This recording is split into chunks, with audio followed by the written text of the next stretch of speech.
As neurociências contribuíram muito para o estudo de psicopatologia. Hoje, inclusive, compreendemos muito melhor as diferentes funções do sistema nervoso central. A partir da década de 90, que foi considerada a década do cérebro, nós passamos a entender muito melhor como é que o cérebro humano funciona, graças ao uso de equipamentos.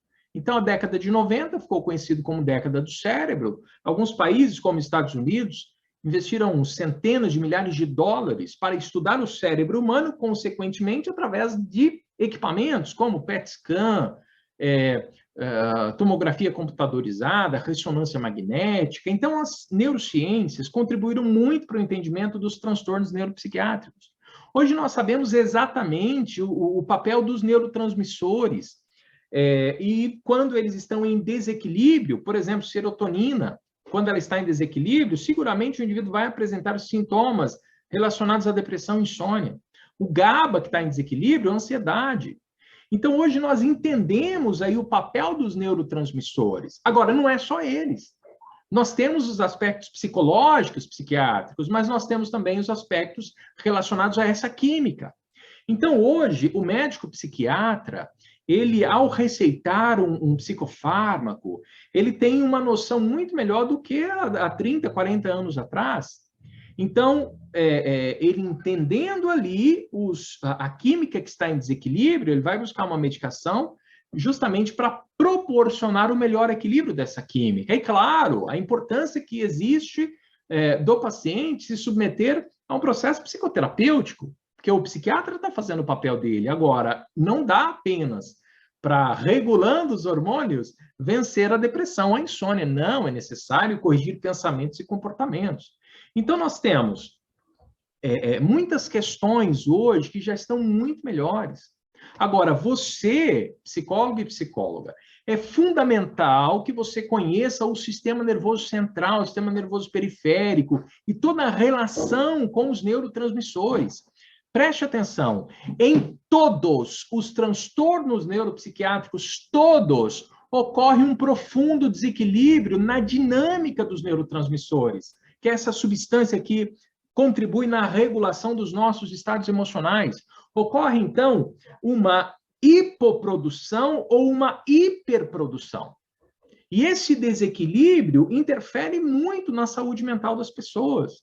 E o médico, ele já sabe qual psicofármaco que ele vai utilizar. Ele vai utilizar um ansiolítico, ele vai utilizar um hipnótico, ele vai utilizar um antidepressivo, ele vai utilizar um antipsicótico, ele vai utilizar um estabilizador de humor. E ao utilizar, isto tende a promover uma grande melhora dos sintomas do paciente. Mas, claro, é extremamente importante que ele trabalhe essas questões do ponto de vista psicológico. Agora, o que não se sabe muito, inclusive desconhecemos, qual é a direção dessa dinâmica. Então, vamos lá. É a desregulação dos neurotransmissores que produzem a sintomatologia do transtorno mental? Ou é a sintomatologia do transtorno mental que provoca a desregulação dos neurotransmissores? Ou ainda é uma via de mão dupla, né? Eu acredito que é uma via de mão dupla, mas nós não temos evidências suficientes para falar se é de lá para cá, daqui para lá. Eu, com base na prática clínica e em estudos, eu percebo que esta é muito dinâmico, esta via de mão dupla faz muito sentido nos dias atuais. Em resumo, é correto, sim, afirmar que muitos transtornos mentais, muitos transtornos neuropsiquiátricos, eles são melhores compreendidos a partir dos seus determinantes biológicos, com grande contribuição da ciência genética e ainda das neurociências. Agora, nós não podemos, em hipótese alguma, reduzir as causas dos transtornos mentais apenas do ponto de vista dos determinantes biológicos. Nós não podemos. É uma via de mão dupla.